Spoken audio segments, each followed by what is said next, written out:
ഹിന്ദുവാണ്. അപ്പം എനിക്ക് യേശുവിൽ അങ്ങനെ വിശ്വാസം ഇല്ലായില്ല, യേശുവിൽ വിശ്വാസമാണ്. പക്ഷെ ഞാൻ ഹിന്ദുവിൽ ജീവിച്ചുകൊണ്ട് എനിക്ക് എൻ്റെ ദൈവത്തിനെയാണ് വിശ്വസിച്ചിരുന്നത്.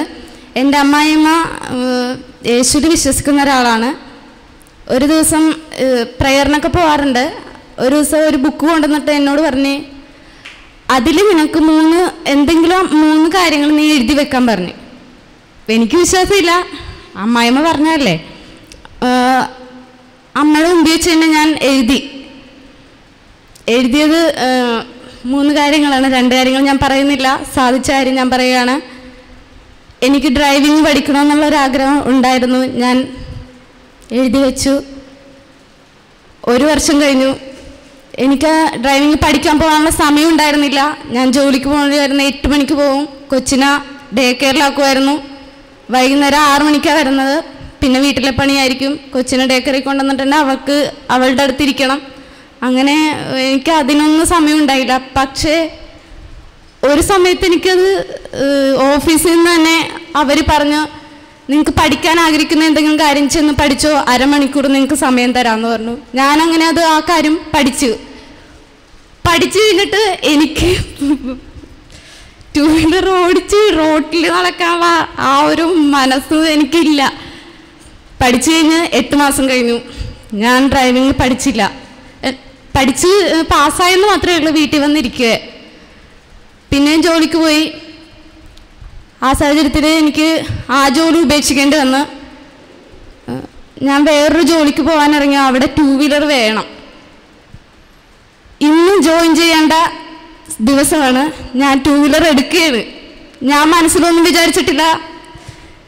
ഞാൻ 2 വീലർ എടുത്ത് വൈറ്റിലെ ജംഗ്ഷനിൽ കൂടി ആ ജംഗ്ഷൻ അവിടെ മുഴുവൻ ഞാൻ ഓടിച്ചിട്ടുണ്ടായിരുന്നു.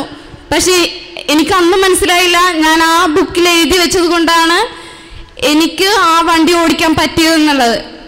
പക്ഷേ ഇന്നലെ എനിക്ക് മനസ്സിലായി. ഇവിടെ ബ്രദർ പറഞ്ഞു, നമ്മൾ വിശ്വസിച്ച് എഴുതിയിട്ടുണ്ടെങ്കിൽ നമുക്കത് സാധ്യമാകും എന്നുള്ളത്. എനിക്ക് സാധ്യമായി എന്നുള്ളത് എനിക്ക് ഇന്നലെയാണത് മനസ്സിലായത്. യേശുവാണ് എന്നെ വണ്ടി ഓടിപ്പിക്കാനായിട്ട്. എൻ്റെ പുറകിൽ ആരും ഇരിക്കാണ്ട് ആ ഡ്രൈവിംഗ് പഠിച്ചിട്ടുണ്ടെങ്കിൽ ആ ഇട്ടാവട്ടത്തിൽ മാത്രമേ നമ്മൾ ഓടിച്ചവിടെ കൊണ്ടുവന്ന് വെക്കുള്ളൂ. പക്ഷെ ഞാൻ ഓടിച്ചു പോയി. ആരും എൻ്റെ ഹസ്ബൻഡ് പോലും എനിക്ക് പുറകിൽ വന്ന് നിന്നില്ല. ഓടിക്കാനായിട്ട് താൻ ഓടിച്ചു എന്ന് മാത്രമേ എന്നോട് പറഞ്ഞുള്ളൂ. ഞാനത് ഓടിച്ച്. അത് യേശുവിൻ്റെ ഒരു അനുഗ്രഹമായിട്ട് ഞാൻ കരുതുന്നു. എന്നോട് കൃപയുണ്ടാകണമേ ദൈവമേ, എന്നോട് കൃപ തോന്നണമേ. എന്നോട് കൃപയുണ്ടാകണമേ ദൈവമേ, എന്നോട് കൃപ തോന്നണമേ. വേറെ എന്തെങ്കിലും ഒരു പോയിന്റ്, ഒരാശയം കൂടി ഈ ധ്യാനത്തിൽ കിട്ടിയ ഒരു ബോധ്യം? ഞാൻ 3 കാര്യങ്ങൾ എഴുതിയിട്ടുണ്ടെന്ന് പറഞ്ഞു. അതിൽ ഒന്നല്ലേ നടന്നുള്ളൂ. പക്ഷേ ഞാൻ വിശ്വസിക്കുന്നു, ഞാൻ എഴുതിയ ആദ്യ കാര്യം അത് നടക്കും. ഞാൻ വീട്ടിൽ ചെന്നായാലും യേശു എന്നിൽ അതിൽ നടപ്പിലാക്കും. Praise the Lord. Thank you.